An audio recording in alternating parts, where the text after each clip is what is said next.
आज जंगल का मौसम बहुत सुहावना था।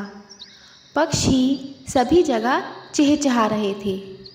सभी पक्षी अपने अपने घर में बैठकर बातें कर रहे थे। मम्मी मम्मी मुझे भी उड़ना है। आप भी उड़ती हो और पापा भी उड़ते हैं और मैं तो घर पर रहता हूँ। आप मुझे छोड़कर चले जाते हो। मुझे भी अपने साथ लेकर जाओ। मुझे भी उड़ना सीखना है। अरे बच्चा, अभी आप छोटी हो ना। जब आप बड़ी हो जाओगे तब हम आपको उड़ना सिखाएंगे और आप भी हमारे साथ आसमान तक उड़ने चलना।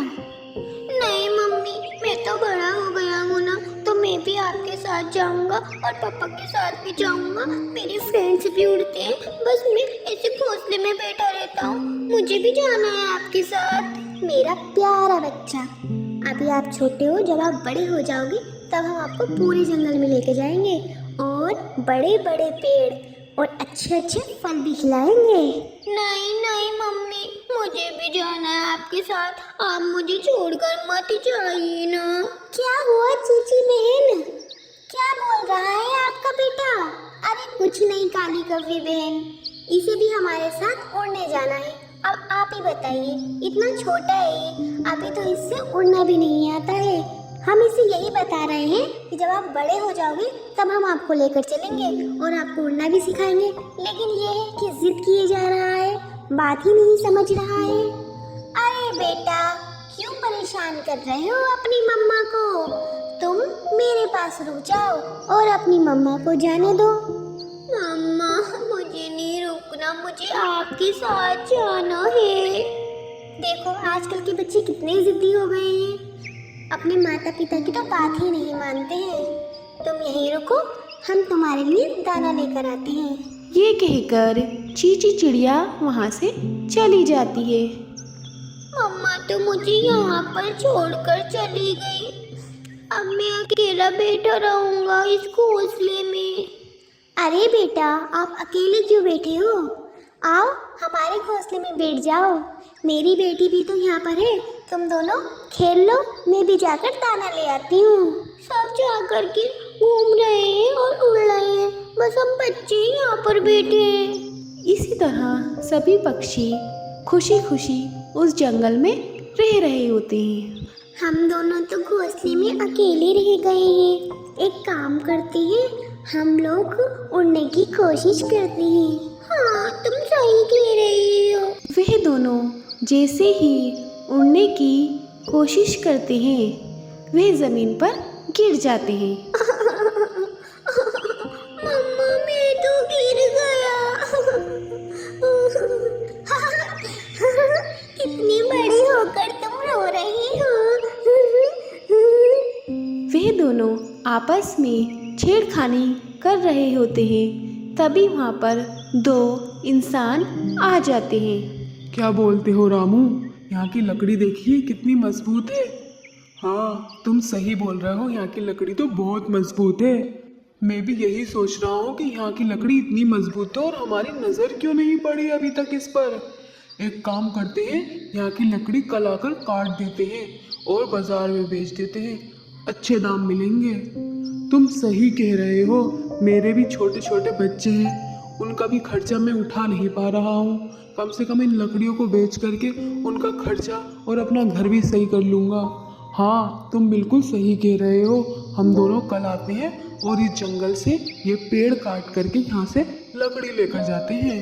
वह दोनों इंसान ये बातें कर रहे होते हैं और उनकी ये बातें चीची का बेटा और काली कव्वी की बेटी सुन रहे होते हैं। कुछ समय बाद जब उनकी माता घर वापस आती है तो वह अपनी मम्मी से कहते हैं, मम्मी मम्मी, आपको पता है यहाँ पर दो इंसान आए थे। वो बोल रहे थे कि वो हमारे पेड़ को काट देंगे, हमारा तो घोंसला गिर जाएगा।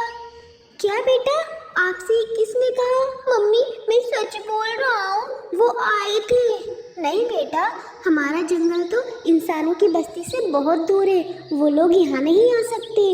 मम्मी, मैं सच बोल रहा हूँ। आप काली कव्वी आंटी की जो बेटी है उससे पूछ लीजिए। सभी पक्षी एक जगह इकट्ठे होते हैं।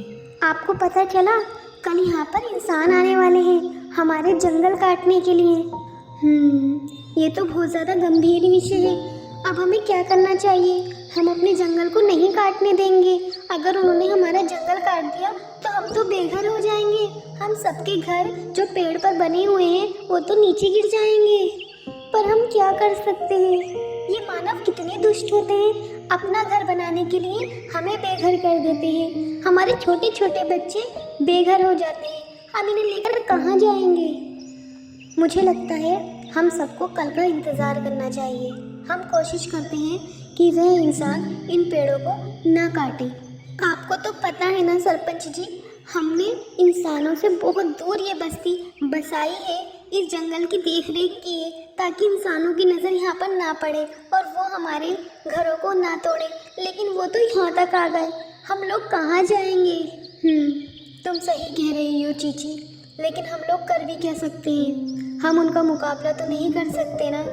तो आप क्या चाहते हैं? हमारे छोटे छोटे बच्चे बेघर हो जाएं? हम लोग क्या करेंगे अगर उन्होंने पेड़ काट दिए तो? अगले दिन रामू और उसका दोस्त ट्रक लेकर के जंगल में आते हैं। अरे वाह, ये लकड़ी तो बहुत अच्छी है। ये पेड़ देखो कितना अच्छा है। अरे कौन सी लकड़ी अच्छी है? हमें तो सारी ही काटनी है।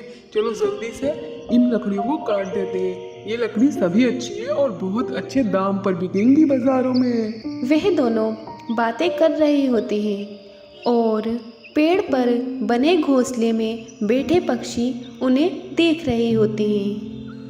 मम्मी मम्मी, मैं इन अंकल के पास जाकर बोलता हूँ कि आप हमारे पेड़ मत काटो, हमारा घर गिर जाएगा। मैं जाऊँ? नहीं बेटा, वो तुम्हारी बात नहीं सुनेंगे। वो बहुत दुष्ट हैं, वो हमें बेघर कर देंगे। वो अपना घर बनाने के लिए, अपने बच्चों के लिए हम लोगों को बेघर कर देंगे। वो तुम पर या मुझ पर जरा सा भी तरस नहीं खाएंगे। चीची अपने बेटे को समझा ही रही होती है, परंतु उसका बेटा उड़कर राम के कंधे पर बैठ जाता है। ची ची ची ची ची। अंकल अंकल प्लीज प्लीज हमारा घर मत तोड़ो, प्लीज इन पेड़ों को मत काटो। हम सब बेघर हो जाएंगे, हम कहाँ जाएंगे? आप ये घर मत तोड़ो ना। अगर आप पेड़ नहीं काटोगे तो हमारा घर भी नहीं टूटेगा, हम बेघर भी नहीं होंगे। ची ची ची ची।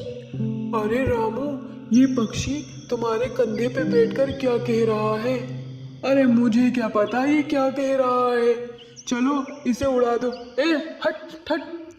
वह अपना कंधा झटक देता है और चीची का बेटा नीचे गिर जाता है और देखते ही देखते वह लोग पेड़ों को काटना शुरू कर देते हैं।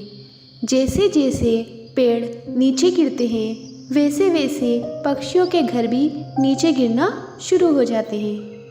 देखते ही देखते वह सारे पेड़ काट देते हैं और उन्हें ट्रक में भरकर बाजार की तरफ निकल जाते हैं। सभी पक्षी बंजर जंगल में बैठे होते हैं और अपने कटे हुए पेड़ों को देखकर दुखी हो रहे होते हैं। मम्मी मम्मी, इन्होंने तो हमें बेघर कर दिया ना। बेटा, मैंने तुमसे कहा था ना, ये इंसान बहुत दुष्ट होते हैं। ये अपने मतलब के लिए किसी भी पक्षी या पशु पर दया नहीं करते हैं। उनका घर या उनकी जिंदगी लेने से एक मिनट भी नहीं सोचते हैं। मम्मी, अब हम कहाँ जाएंगे? अब हमारा जंगल तो खाली हो गया ना। मम्मी मम्मी, अब हम क्या करेंगे? कुछ नहीं मेरी बच्ची, हम दूसरा जंगल ढूंढेंगे और वहाँ पर जाएंगे, वहीं रहेंगे। जंगल के सभी पक्षी रो रहे होते हैं और परेशान होते हैं। आजकल का मानव इतना स्वार्थी हो गया है कि वह अपने स्वार्थ के लिए दूसरे पशु और पक्षी की जान लेने से पहले एक मिनट भी नहीं सोचता है और उन पर दया नहीं करता है।